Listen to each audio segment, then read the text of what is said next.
everyone, my name is Kelechi Ubozoh. I am from Brooklyn, New York, and was raised in Brooklyn and also in Stone Mountain, Georgia.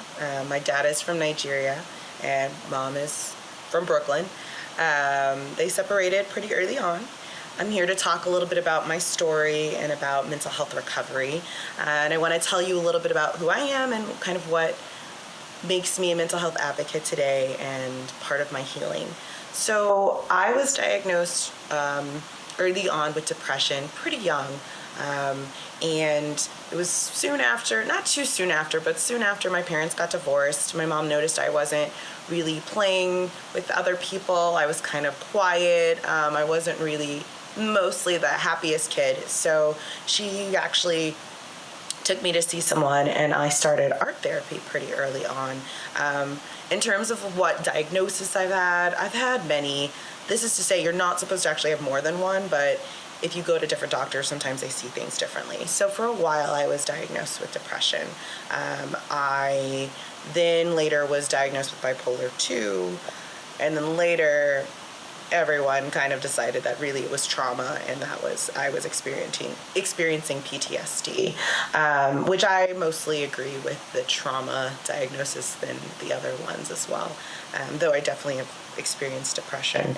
So really my story starts when I was a teenager. So I moved down to Georgia, and in my teen years, I really had a struggle with the culture there. I was a northerner. The South was really different. It was segregated. There was a lot of blatant racism that I wasn't used to in New York, where things were a bit integrated and it was kind of like a melting pot. So I went from a place that was really together, and granted there's still things going wrong in New York, but to a place where it was really segregated and it was kind of hard for me to adjust. And so I went to high school, and my grandmother actually came down to help support us. My mom was a doctor at the time, and my grandmother was really helping raise me. So when Grandma came down, everything was great. Grandma took care of me. Grandma made the best food. Grandma was always laughing at my jokes. I mean, life was just better with her. Unfortunately, she passed away when I was 15. And when she passed away, I just didn't want to be around anymore. I was really, really, really depressed, and I told people I didn't want to be there, and the accurate response, was for people to kind of freak out, and they put me in a hospital. The thing about hospitals, especially for Black folks, I wouldn't say it was the best experience. What it did teach me was how to never go to a hospital again, which I don't think is really probably what the idea was.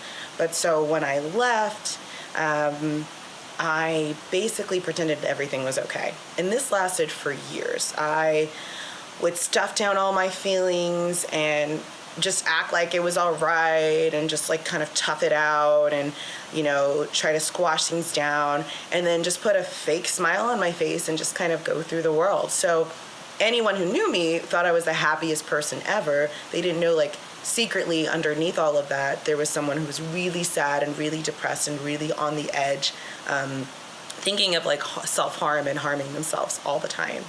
So unfortunately for me, I ended up getting attacked, and I was raped. And when that happened post-college, I don't know, there's something inside me that just kind of crumbled. I couldn't pretend I was okay anymore. I couldn't lie. I couldn't fake it. It was time to really get help.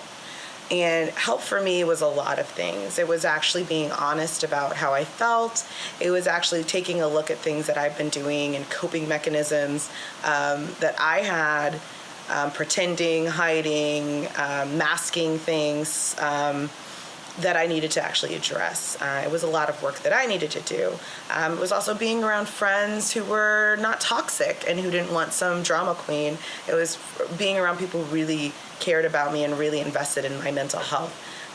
Recovery for me was cognitive behavioral therapy, where you really look at your thoughts and try to stop them, and really think about them, and because the thoughts are tied to emotions, and I did a lot of work around that. And so all of this to say is recovery is like a, up and down and up and down, and I also had a bunch of really positive experiences with exploring spirituality and really praying and feeling connected. But it wasn't just one thing, it was many things. I'm really lucky to be here, and I'm really lucky to talk to you all and be able to tell my story. Thank you.